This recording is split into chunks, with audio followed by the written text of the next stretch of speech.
தெரியுமா? இங்கல பக்கம் 3 விரல், இந்த பக்கம் 4 விரல் இப்படி வச்சுக்கணும். இது இப்படி கையை தான் இப்படி வச்சுக்கணும். இப்படி ஓரளவுக்கு நாங்கள் இப்படி வச்சுட்டு இந்த கையை சுருக்கணும். சுருக்கணும் மெஷினை கிட்ட கொண்டு போயிட்டு இப்படி அடிக்கணும். பாருங்க அவருக்கு ஸ்டாப் பண்ணி போட்டு திருப்பி 4 விரல் திருப்பி உள்ளுக்குள்ள எடுக்கணும். இப்படி வச்சு நான் போட்டு இப்படி தள்ளணும். தள்ளணும்.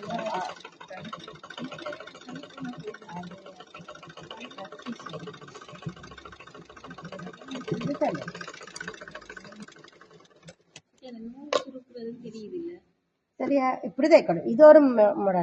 துணிதானே முன்னுக்கு பின்னுக்கு மடுப்பாங்க. எடுக்கும்போது நாங்க 2ஆ மடிச்சிடுவோம்.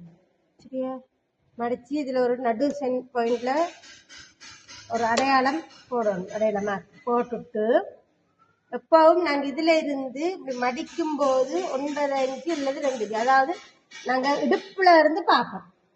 நார்மலா ஒரு பாக்ஸ் ஸ்பிளிட் தான் நான் இப்ப காட்டுறேன். ஆனா யூனிஃபார்ம் தைக்கும் வரும்போது அதுல அளவுப்படிதான் நீங்க தைக்க வேண்டிய வரும்.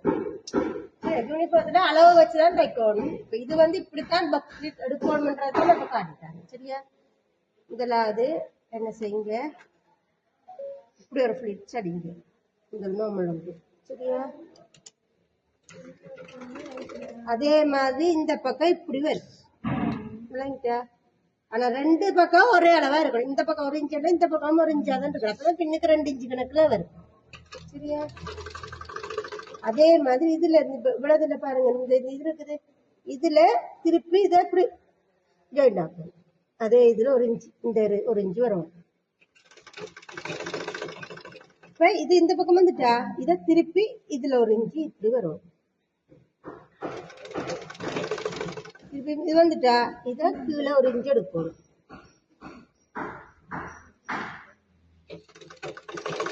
அது பார்க்க 2 பக்கம் பாக்ஸ் வரும். பாருங்க இதுல பாருங்க, இது ஒன்று 2 பாக்ஸ் வந்துட்டா. அதே இது பாருங்க, இதுல ஒன்று 2 பாக்ஸ் வந்துச்சு.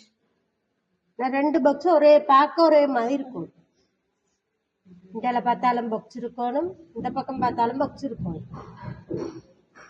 பாக்ஸ் அப்படி வைக்கிறேன்றது யாருக்கும் விளங்கல.